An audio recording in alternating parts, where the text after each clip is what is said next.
today's video mga tropa, gagawin natin ng video itong motor ng tropa ni Tropang Rick. Siya nga pala mga tropa, galing tayo ng ng Lawag City. So hindi tayo nakapagpa-picture kay Tropang Rick and gawa ng sobrang busy. So salamat pala una-una kay Tropang Rick kasi nga diyan niya tayo pinastay sa bahay nila, sa labas pa. So sobrang laki ng utang na loob ko kay Tropang Rick mga tropa. Ayun, ito na yung request mo Tropang Rick tungkol doon sa motor ng tropa mo, no? So ang specs nga pala nito mga tropa is 63.5, naka port, stock carb lang, pero sabi ko sa kanya mas maganda pag naka carb siya. Wala nang hindi na nagtaba sa head, okay na yun. And pamasada mga tropa yung kanyang tricycle. So masyadong mabigat para sa akin yung seat na to, no? Sa Palawan kasi mga tropa, napaka mahal ng gasolina. And parang malaki ata yung diferensya ng presyo ng gas sa Lawag City. Actually nung nandyan ako mga tropa sa bahay nila Tropang Rick, gusto ko sanang gawa ng video kaso wala talagang time, busy tayo. So ito na mga tropa.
Ayos na tropa, ayos na.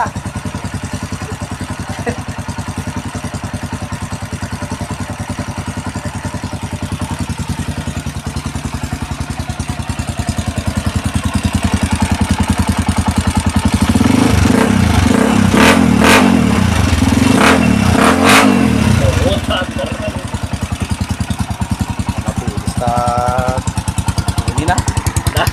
Mapigis.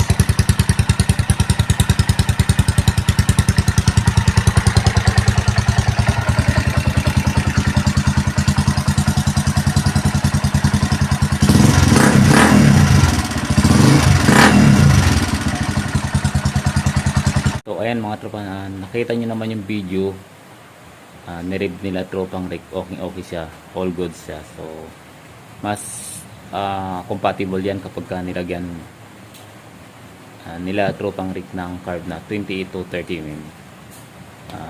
Yun, siguro wala pang available na carb sila Tropang Rick, kaya stock lang muna at nag-reject sila. And hopefully maging okay yung seat na yan mga tropa kasi nga pan daily. Para sa amin sa Palawan, napakabigat talaga ng 63.5 pero sa Lawag City parang ginagawa lang nilang laruan yung ganyang set mga tropa.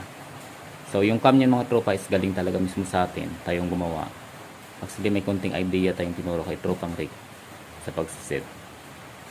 Yung mga bagay na hindi pa niya masyadong na-encounter, parang nakatulong naman ata sa kanyang pagset. So kung may available siyang card mga tropa, ikakabit niya na lang din. Baka gawa natin ulit ng panibagong video. So yan lang muna mga tropa, salamat sa inyong pagsama sa ating video.